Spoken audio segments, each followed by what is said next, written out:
How's everybody doing? My name is Anthony Brian Logan, and today we got to talk about the quote unquote SoHo Karen by the name of Maya Ponsetto, a 22-year-old woman. We'll get to her race in a little bit, so just hang tight. She's 22 years old. She got into a confrontation with a 14-year-old black male by the name of Keon Harold Jr. over a cell phone. She thought that he stole her cell phone and she was trying to get it back. Now, in her attempt to get the cell phone back that she thought that he stole, this caused this whole big ruckus. There's pushing and shoving, maybe some assault on her behalf towards the boy. And of course, the video is on the internet and it's gone viral. People are saying that she's a racist and privileged white woman. Trayvon Martin, George Zimmerman, they're calling her, for hate crime charges. There's a petition right now with over 100,000 signatures calling for her arrest for assault and battery, and the boy got to be in therapy, all this, that, and the third. Now, this is a crazy situation. It's been blown way out of proportion, but before I go any further and take you in the rabbit hole with me, let's back up and talk about the incident straight from the beginning, just so we're on the same page with each other. Now, Keon Harold Jr. and his father, Keon Sr., are going for breakfast. They're leaving this real swanky spot called Arlo. It's a hotel in Manhattan, New York City. Now, Keon's father is a very well-known person, a celebrity, if you will. You know, I've never seen him before. I don't know who he is, but apparently he's worked with Jay-Z, Beyonce, Common, Big Crit, a lot of people as a jazz trumpeter, vocalist, and a songwriter. So he's somebody in the music industry. Now, they're leaving, they're going to breakfast. Here comes Maya talking about, oh, you stole my phone, gave my phone back. And she's like, rushing on trying to get the phone that she thought was hers. And, that became a confrontation. There's pushing and shoving. The father, Keon Sr., said that she scratched him. There's all kind of stuff going on. Now, at a certain point, like midway through the altercation, the father starts to record it. Now, it's that clip that was put on his Instagram page that has pretty much gone viral all over the internet, and that's what we have seen over the past few days. Now, I saw this at first, and I'm like, okay, what's the big deal here? I mean, I don't really get it. She appears to have made a mistake. Now, maybe she can get arrested for doing something. I'm not really sure, maybe assault or whatever. I'll talk about that in a minute, but it's really that serious to call for some kind of race thing? They're calling her white. I can't see if she's white or not because she has a mask on. That's when I first saw it. She had a mask on. I didn't see the full clip where she did not have a mask on. And I didn't know her name or anything about her. But now I've seen her, I've heard from her, and she's not white. Okay, right when I saw like the first picture with no mask, I'm like, okay, that's not a white person. You're Mexican or some kind of Hispanic. You're obviously not white. Now, she came out later and spoke to some paparazzi. It might have been Daily Mail, TMZ, I have no idea. But she claims to be Puerto Rican, and that makes sense based upon her looks. I definitely don't see some kind of white person. So this whole idea about it, oh, this is another white person attacking the poor black male, that's just bogus. All right. Now, the boy that came out and said he needs therapy, if you need that, I understand. But I mean, come on, you 14 years old and this 22-year-old is attacking you. Is that require therapy? I mean, I'm not here to judge. I'm just asking, is that really a real thing or not? But anyway, I digress. The whole point is that this is not some kind of white attack on a black person for no reason. This is somebody that has a history of freaking out in hotels because Maya and her mother freaked out in a California hotel last year, which is where they live. I'll get to that in a minute as well. They freaked out there last year, refusing to leave. And I don't think it was any kind of black thing involved with that. Then she had a DUI last year in California. I don't think it was anybody black involved with that. That's just her getting drunk, driving behind the wheel, and then driving the next day drunk behind the wheel. Okay, so I think it's just more about her having a behavior problem, an anger problem, than it is Keon Harold Jr. or Sr. being black. So the race thing is not even really an issue at all, in my humble opinion. Now, let's get to the petition right quick. All right, so this happened in New York City, right? Manhattan, right in the middle of it. You want her to get arrested for assault and battery, for real? Did we forget about the whole ACAB movement? All cops are, the B word. whatever kind of B-word you want to put in there. Defund the police, no more cash bail. Did we forget about that? Because that actually happened in New York City.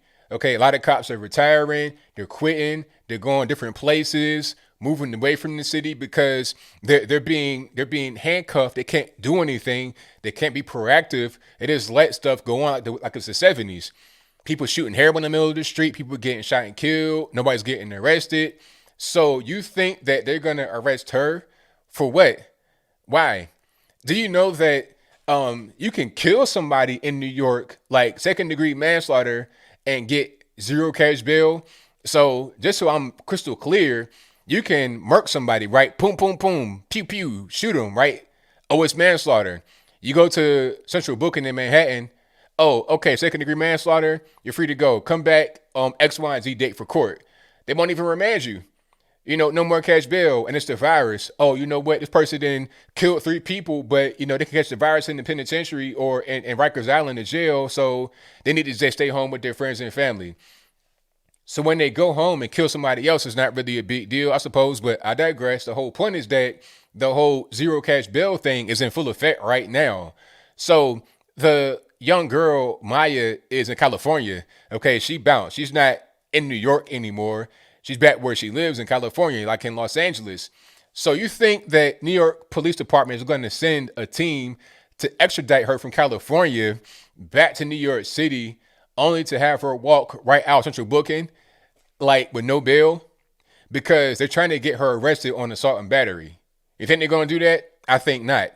What's the point of arresting her for that when there'll be no penalty? If there's no bail for the crime, I'm talking about zero cash bail. I don't mean like no bail is like you're going to get remanded and you can't get out. I'm talking about zero bail as in, okay, you kill somebody, your bail is $0, go home. Come back whenever. You think they're going to do that for what happened there? For that hotel scuffle? Be for real. They're not going to do it, all right? You got guys on the streets right now in New York City knocking people out for no reason, shooting heroin, smoking crack, overdosing, dying. You think they're going to just arrest her and send people to a whole different state across the country to do it? They're not going to do it. I'm not saying that she doesn't deserve any kind of penalty because obviously she was in the wrong. The boy did not steal her cell phone. An Uber driver had the cell phone, so she probably left the phone in the car, and it was her fault. She forgot it in the car, and then maybe she thought that he had it for some reason. I don't know what she got going on. She could have been high on drugs, could have just been crazy, and she might have been the racist. I don't know. I doubt it. But either way it goes, they're not going to do anything to her unless there's enough pressure on them to do it because they don't want to have any kind of civil unrest. And then at that point, I mean, what is being arrested really? You're caving to a lynch mob at that point. If you're going to arrest her for that, then arrest anybody that does that. And if you're going to arrest them, don't give anybody, don't remand anybody. Don't give anybody the zero bail.